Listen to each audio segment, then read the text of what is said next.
Mais alors tous ces gens, ces urbains qui vont arriver les prochaines décennies dans les villes africaines, où vont-ils aller? Est-ce que c'est dans les assiettes foncières existantes? Est-ce qu'on va réussir à densifier? Parce que c'est quand même une des grandes injonctions. C'est quand même une des grandes injonctions internationales, hein, densifier les villes. Ou est-ce qu'on va être sur le même trend qu'aujourd'hui, c'est-à-dire une diffusion de la ville? Et ça veut dire que si on double la population, il va falloir doubler, voire plus, l'assiette foncière. Donc, comment est-ce qu'on va installer ces centaines de milliers, de millions, pardon, je reprends, comment est-ce qu'on va installer ces centaines de millions d'urbains dans les villes?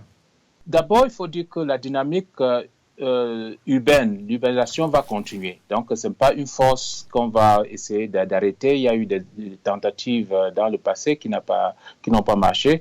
Donc, que faire? Euh, pour beaucoup de pays, parce que parfois, il faut s'inspirer des exemples d'ailleurs, que ce soit en Afrique ou ailleurs. Euh, en, Au Rwanda ou au Maroc, ils parviennent, n'est-ce pas, à mieux canaliser ces forces-là, c'est-à-dire avoir une politique publique assez claire, assez transparente en termes d'utilisation de sol, par exemple. Euh, vous allez voir dans beaucoup de pays africains, on dit par exemple le minimum pour un espace bâti est de 400 mètres carrés, de 1000 mètres carrés, ainsi de suite, ou bien on fait des zonages qui dit que l'espace résidentiel, on ne peut pas construire plus de peut-être deux niveaux ou ainsi de suite. Ça sont des mécanismes, des politiques publiques, des lois, des dispositions, n'est-ce pas, qui encouragent. Donc, où est-ce que les gens vont aller? Les gens, quand ces politiques publiques, ces lois, ces plans ne sont pas en faveur d'une intégration qui peut-être pourrait accompagner, n'est-ce pas, une densification, alors les gens vont aller dans l'espace que vous connaissez maintenant en Afrique, ou bien que ce soit les bidonvilles, que ce soit des espaces peut-être pas aménagés, des espaces peut-être à risque, que ce soit d'inondation, que ce soit d'éboulement de terrain, ainsi de suite. C'est là où les gens vont aller. Et ça a été la tendance dans beaucoup de villes anciennes, nouvelles en Afrique, où les gens s'installent là où ils peuvent. La deuxième chose, c'est l'aspect de coût. Le coût de l'urbanisation en termes de mettre en œuvre, quand on sait que l'accès, par exemple, au foncier est un grand défi pour beaucoup de, si c'est des migrants, de trouver un espace où ils peuvent bâtir. Ça, c'est un espace, c'est un problème important. Et à part la question foncière, il y a l'accès au logement. Quand le logement n'est pas accessible financièrement ou bien en termes physiques, quand c'est trop éloigné, alors les gens vont s'installer là où ils peuvent trouver peut-être les moyens d'emploi, les moyens de suivi. C'est pour ça que là où ils vont aller proche de l'emploi. Là où il y a les pôles d'emploi, on trouve, n'est-ce pas, une meilleure densification. Et en Afrique, vous allez voir que quand on parle de densification, c'est dans les bidonvilles qu'on a les taux de densification plus élevés que dans les espaces dits aménagés. Parfois, c'est comme un contraste. Ça devrait être plutôt des espaces mieux aménagés qui soient densifiés que les espaces non aménagés, moins lotis, qui soient plus denses. Donc, il y a parfois ce constat. Donc, là, les gens partent quand leurs moyens ne le permettent pas, quand l'accès aux fonciers ne le permet pas, quand les lois ne sont pas en leur faveur ou n'encouragent pas, alors là, on crée un peu d'exclusion et c'est une situation assez répandue dans beaucoup de villes africaines et malheureusement, il n'y a pas beaucoup de pays qui voient comment résoudre de manière assez soutenue ce genre de problème. De même avec la ville de Kigali, donc les fondations de la ville de Kigali, donc déjà que le Rwanda comme pays, comme c'est un pays qui a une superficie qui est très limitée, qui a une densité en matière de population dans le cadre du pays qui est vraiment très élevée. Et donc, c'est un peu les modèles que vous voyez tu vois, comme dans un pays ou un pays-ville comme Singapour, etc., où à cause de la densité, la gestion efficace et efficiente du foncier est essentielle pour contribuer au développement économique. Et donc, la base sur laquelle s'est fondé le développement de Kigali, c'était l'apuration des droits de la propriété, l'enregistrement en masse des droits de propriété et du foncier pour permettre l'opération donc d'une économie efficiente à base d'un accès transparent au foncier et de minimisation donc des conflits sur la propriété. Et donc, c'est ça la fondation sur laquelle se crée donc le développement de Kigali. Alors, quand on parle d'extension, on tombe très vite sur les questions des droits coutumiers versus les droits dits modernes. Quel est votre sentiment? Est-ce qu'on peut utiliser la tradition et la coutume pour fabriquer la ville de demain, ou au contraire, on est dans une totale schizophrénie, ou alors on est dans une totale opportunité ou un total opportunisme des gens qui convoquent l'un ou l'autre en fonction de leurs intérêts individuels? Comment est-ce qu'on fait avec ces terrains qui sont autour des villes et que les coutumiers revendiquent? Bon, de toute façon, la ville n'a pas attendu qu'on se pose la question de savoir comment faire pour continuer à grandir. Elle grandit comme ça. Donc, en fait, les droits coutumiers, les pratiques coutumières sont là. Il y a certainement beaucoup d'articulations qui peuvent être trouvées. Et je pense qu'il y a des efforts qui sont faits dans ce sens-là, dans un certain nombre de pays, pour pouvoir articuler ces deux types de formation du foncier urbain et de reconnaissance des droits. Un des problèmes qu'on a souvent dans les projets dans lesquels nous travaillons, c'est quand on regarde la question du foncier, on regarde la question des droits, mais on regarde la question de l'administration foncière. Mais il y a aussi d'autres choses. Comme j'ai dit, la façon dont le foncier est produit, dont les lotissements sont créés dans des grandes villes, dans les zones d'extension, complètement en dehors de toute référence à une vision spatiale du développement urbain, c'est là où est le problème. La question des droits, souvent, elle se résout par elle-même. Je ne dis pas qu'elle se résout partout, mais dans beaucoup d'endroits, les gens trouvent une manière d'être au moins reconnus sur leurs droits d'occupation. Et ce n'est pas forcément parce qu'on a un titre foncier que la situation est meilleure dans un certain nombre de villes. Parfois, il faut pouvoir ouvrir aussi sur les différentes options qui sont possibles. Et on travaille beaucoup aussi donc, avec nos partenaires dans les pays pour justement voir ce qui se passe dans d'autres pays, apporter des nouvelles options, des options où il peut y avoir des community trust funds, il peut y avoir des options où on se base sur les droits coutumiers, mais on peut les rendre un peu plus communautaires dans un sens urbain. Donc il y a beaucoup d'options qui sont développées dans d'autres pays qui peuvent être intéressants. Alors, évidemment, tout ça, ça prend beaucoup de temps. Le foncier, dès qu'on aborde la question du foncier, ça prend du temps. Pendant ce temps-là, la ville continue à grandir. Donc, encore une fois, nos méthodes d'intervention, des bailleurs en général, on fait beaucoup d'interventions peut-être un petit peu trop limitées, parce qu'on les fait tout seul. Et je pense qu'il faut qu'on change ça aussi. Pas seulement parler de coordination entre bailleurs et partenaires, mais de vraies collaborations pour avoir des programmes qui puissent s'intégrer dans une vision beaucoup plus longue.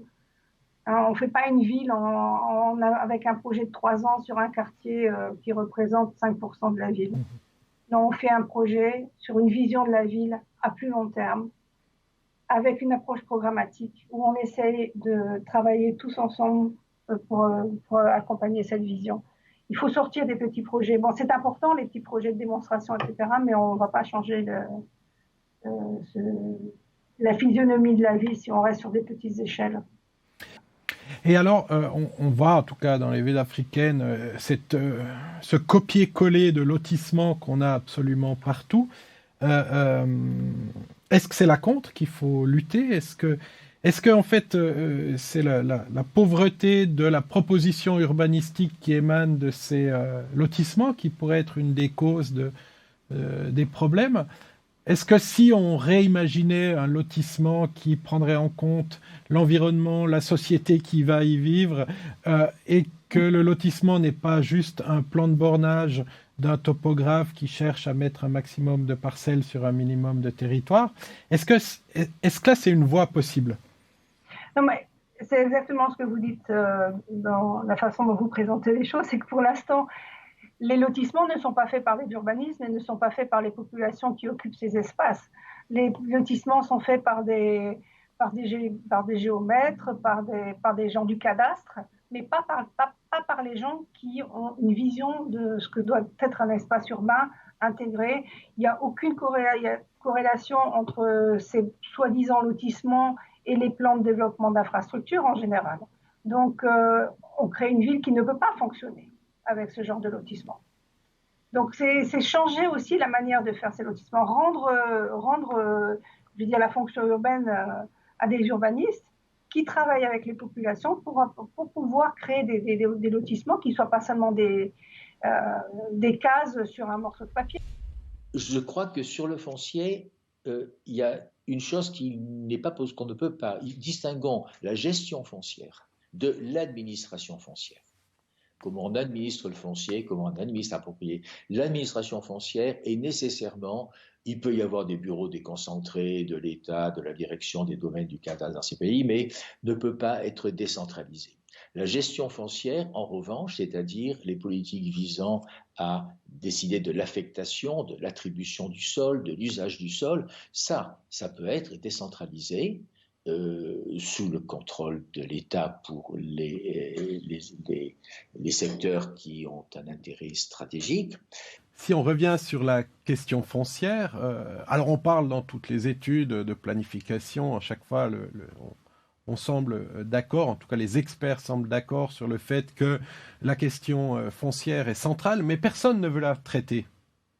Pourquoi cet état de fait ? Ben, voilà, moi ça a été aussi mon étonnement et j'ai mis des années à admettre qu'elle était très très difficile à traiter. Bon, il y a plus de 50 ans, bien plus de 50 ans, que les États de la région sont indépendants. Ils n'ont pas réussi à surmonter cette question et je pense qu'ils ne souhaitent pas la surmonter. Alors là, il faut revenir non pas en arrière, mais voir comment se passent aujourd'hui les choses sur le terrain. Et là, c'est commun à tous les pays d'Afrique subsaharienne, de tradition civiliste, code civil, c'est-à-dire francophone, lusophone aussi, où j'ai pu travailler. On peut le résumer comme ça. Il y a la question de ce qu'on appelle improprement le dualisme juridique, disons la pluralité des systèmes de droit foncier. Crée des droits qui ne sont pas les mêmes pour les occupants des terrains.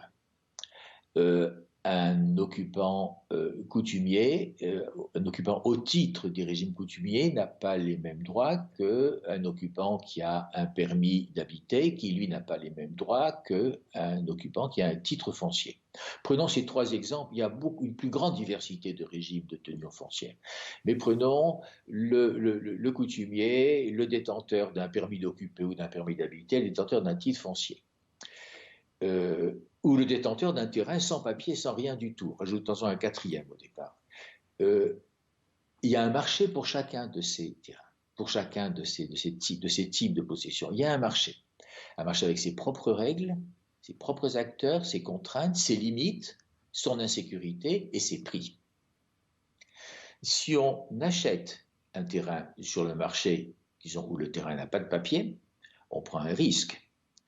Mais si on arrive à le faire passer dans le champ où il est possible d'obtenir un permis d'occuper, on fait une belle affaire parce que le prix du terrain va être multiplié par 3 ou 4 ou plus.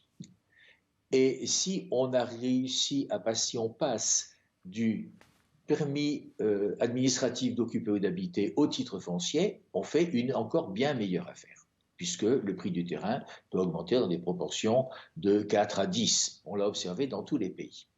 Donc, une activité qui absorbe beaucoup d'élites africaines urbaines, c'est de réussir ce passage du non formel au formel, et dans le formel, de l'autorisation au titre de propriété. C'est d'autant plus facile, et c'est là qu'est la grande faiblesse du système de gestion d'administration foncière en Afrique, d'autant plus que cela ne relève pas d'une mise en valeur réelle du terrain, mais ça relève d'une décision administrative qui est prise par le haut. On crée la propriété. Un fonctionnaire, un homme avec un bureau, un stylo, des liasses de papier, un tampon, pourra décider de convertir un terrain qui n'a pas beaucoup de papier, ne garantit pas grand-chose, en un terrain qui vaut très cher. Il peut le faire. Bien sûr, il va prendre au passage une partie des surprofits considérables que va faire la personne qui s'est engagée dans cette conversion vers le titre foncier. Et c'est ça qui empêche la réforme. Je pense que les administrations en charge du foncier résistent très fortement à tout changement parce que leurs intérêts personnels et particuliers seront lésés. Il y a eu un très bon exemple ces dernières années au Mali, avec 2 ministres qui, l'un à la suite de l'autre, ont tenté de réformer ce système et en particulier de lutter contre la corruption dans l'administration foncière au niveau des directions des domaines et du cadastre. Ça s'est avéré impossible. Ironiquement, on peut dire que du jour au lendemain, les agents des domaines et du cadastre se sont présentés comme les travailleurs des domaines et du cadastre, que l'on voulait priver de leur outil de travail, etc. On retrouvait un discours qu'on retrouve dans d'autres pays. Donc, là, on est dans une situation qui est compliquée. Et j'avais fait un petit papier il y a 2 ans pour la conférence de la Banque mondiale sur l'administration foncière. La corruption dans l'administration foncière est-elle réformable? Est-ce qu'on peut réformer cela? Et la conclusion, c'était que toutes les villes où j'ai travaillé, c'est un lieu commun que d'entendre, vous savez, jusqu'à 50 km autour de la ville, tout a été vendu. C'est pas vrai, mais c'est pas complètement faux. Il va être très difficile maintenant, alors que les États africains dans ces régions avaient une maîtrise foncière considérable, puisque l'État était le maître du sol. Ces réserves ont été largement dilapidées au profit de clients de l'appareil d'État, pourrait-on dire, mais aussi de groupes considérés comme des potentielles classes moyennes dont il fallait consolider l'enracinement par des avantages fonciers. Bon. Il faut que les États préservent. La leçon de ça, c'est qu'il faut, et les États le peuvent, préserver des réserves foncières pour pouvoir héberger et construire la ville dans les décennies qui viennent. Et là, c'est un peu compliqué. Donc à vous écouter, parce que la question foncière revient toujours dans la plupart des villes sur un attachement culturel, un besoin culturel, une sorte d'attachement de l'Africain à la terre. Et ce que vous nous dites en fait, c'est qu'on est sur des questions de plus-value foncière et d'économie, oui. donc. Vous savez, le discours sur l'attachement quand je travaillais en Asie, on me disait ça, vous savez, hein, les Sri Lankais, les Singalais sont très attachés à la terre, les Thaïlandais veulent être propriétaires de la terre, mais les gens veulent être propriétaires de la terre lorsque la non-propriété se traduit par un risque d'insécurité. Je pense que, je ne sais pas quelle est la proportion des locataires en Allemagne qui ne sont pas propriétaires, les Allemands qui ne sont pas propriétaires, elle est très élevée. On pourrait dire que les Allemands sont très attachés à la terre, comme les Français, on est tous très attachés. Mais on n'est pas nécessairement attachés à la propriété privée du sol, comme le prétendait ou a essayé, comme le prétendent encore des institutions internationales, ou comme a essayé de l'asséner Hernando de Soto pendant des... On voit, si on parle de foncier urbain, on a toujours le droit traditionnel, coutumier, versus le droit dit moderne. On a toujours la tradition et quelque part cette idée du modernisme. Est-ce qu'on est dans une schizophrénie? Est-ce qu'on est dans un opportunisme où on va finalement réutiliser la tradition quand elle nous arrange et le modernisme quand il nous arrange? Que doit-on prendre? Quel est l'emprunt qu'on va faire à la tradition? Comment on construit aujourd'hui une pensée africaine ou une pensée urbaine africaine en ayant ces 2 choses comme ça qui sont soit des oxymores, soit qui nous mettent dans une constante schizophrénie en allant d'un à l'autre? Quel est votre sentiment? Mon sentiment est le suivant. mon sentiment est celui d'un gâchis et d'une occasion manquée. Précisément, par rapport à ce que je disais tout à l'heure, je pense que la coexistence de différents systèmes légaux est justement une opportunité pour créer un droit qui soit précisément marqué de la réalité vécue dans les situations urbaines en Afrique.